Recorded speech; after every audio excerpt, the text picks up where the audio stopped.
Olá, pessoal do oitavo ano. Vamos prosseguir o assunto da Revolução Francesa. Na aula passada, nós vimos a respeito do que o livro chama de pré-Revolução Francesa, em que nós comentamos que a atitude do livro, a forma como o livro trabalha o assunto, fica insinuando que a Revolução Francesa foi um movimento popular contra o luxo da monarquia e contra o absolutismo, e nós mostramos que isso não é verdade, que a Revolução Francesa foi um movimento burguês contra a nobreza.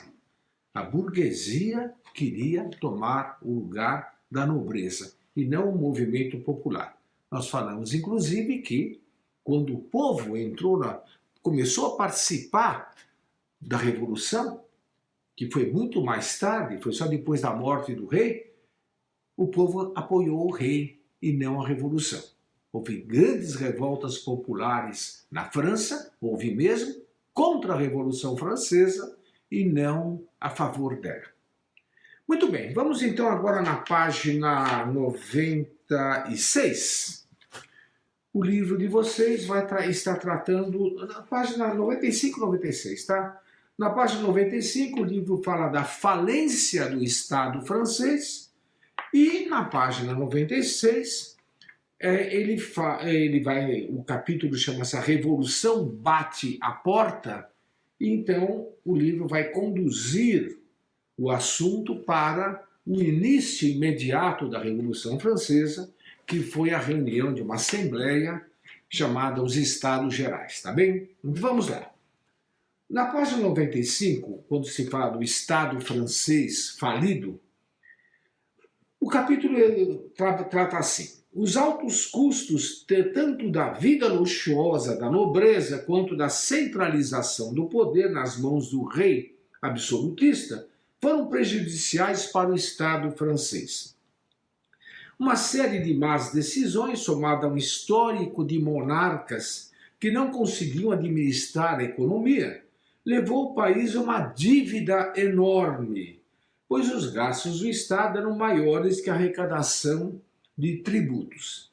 E aí ele continua: as causas de tamanho endividamento foram, sobretudo, as guerras com a Inglaterra. Depois de insinuar lá no alto que foram os altos custos da vida luxuosa, ele cai na real aqui e diz: não, a França ficou endividada, e ficou mesmo, sobretudo com as guerras com a Inglaterra, sendo que um desses conflitos pode ser considerado causa imediata da Revolução. Então, ele diz: no ano de 1776, as 13 colônias iniciaram uma guerra de independência contra a metrópole, no caso, a Inglaterra. A França, por rivalidades anteriores, envolveu-se no conflito, chegando a financiar diretamente os colonos americanos, o que gerou altíssimos custos para o governo francês. Então, o que aconteceu?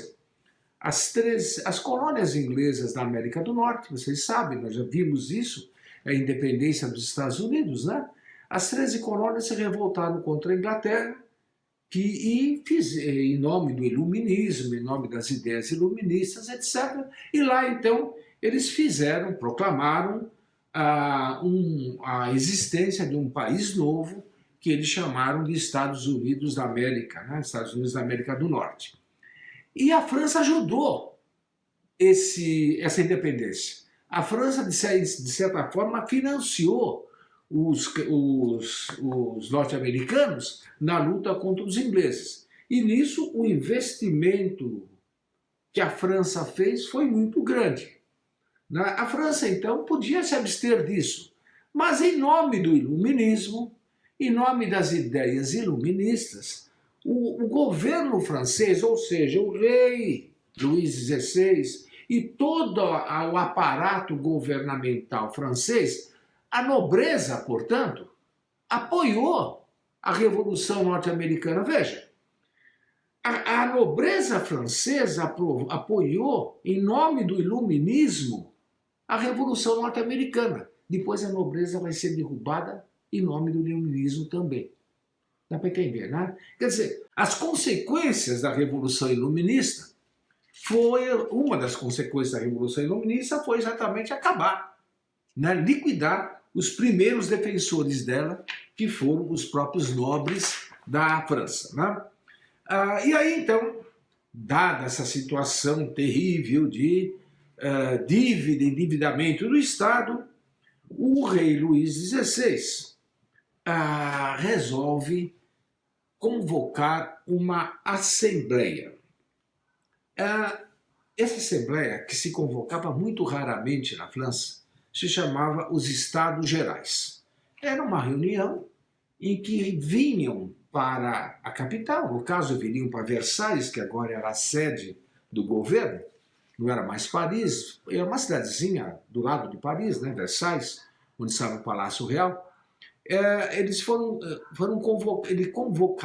O rei convocaria representantes das três ordens, dos três estados, eram chamados estados, que formavam a população da França. Representantes da nobreza, representantes da burguesia, representantes da nobreza, representantes do clero e representantes da burguesia.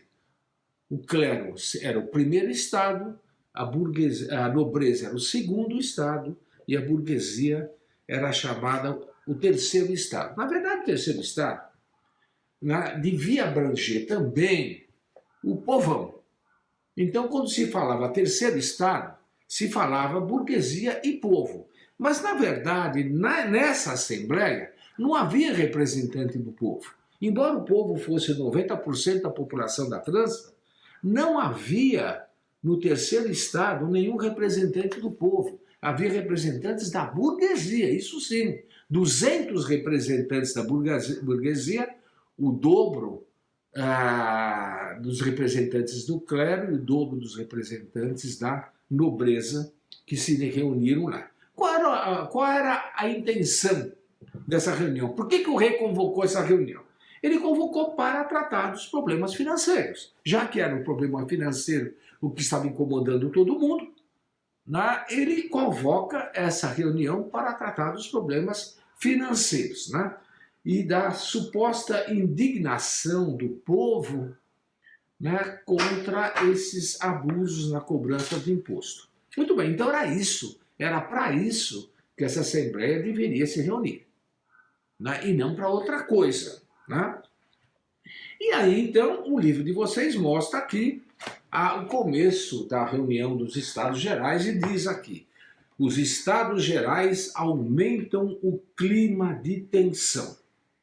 Quer dizer, a tensão vai aumentar cada vez mais. Aqui, do lado, o livro de vocês, na página 96, apresenta um gráfico. Esse gráfico aqui é curioso, vejam. O gráfico mostra, então, observe, é uma questão da Unicamp, observe a distribuição de custos dos camponeses franceses em percentual da colheita às vésperas da Revolução de 89. Esses custos referem-se ao arrendamento das terras, ao custo das sementes, aos impostos pagos ao rei, ao senhor da terra e ao clero. Então aqui mostra que 10% eram impostos para o rei, 7% ao senhor da terra, 8% ao clero, 20% eram despesas de semente e outros 20% era arrendamento. Caso o camponês não fosse dono da terra, ele pagava um arrendamento e, nesse caso, ele pagava 20% da colheita. Se o camponês fosse dono da terra, esse arrendamento aqui não existia. Segundo esse esquema aqui, sobrava para o camponês 20, 40, 50, 50, 64, 65. 65% ele pagava de imposto e sobraria para ele, então, os outros 35%, que o livro não fala, não menciona, mas está aqui, no esquema aparece, só que precisa fazer a conta. Se ele não pagasse arrendamento, ele ficaria com 55% daquilo que ele plantava. E os outros 45% seriam para os impostos devidos ao clero. Não, ainda tem as sementes, né? Então, se ele não pagasse também, o imposto mesmo aqui, no cálculo, seria 10, 20, 25%. O camponês pagava 25%, por esse esquema aqui, pagava 25% de imposto. Né? É alto, eu concordo que é alto. Só que é muito mais baixo que os impostos que são pagos hoje. Né? Eu concordo que 25% de imposto é muito alto. Né? E que o povo, então, segundo o livro, o povo se revoltou por causa dessa cobrança abusiva de impostos, mas, na verdade, esses impostos aqui são menores do que os impostos que qualquer trabalhador paga hoje. Né? É só fazer as contas, tá bem? E aí, então, ele vai falar, os estados gerais aumentam o clima de tensão. Como o tempo já acabou, eu vou dedicar mais um vídeo para explicar o que aconteceu nos estados gerais, tudo bem?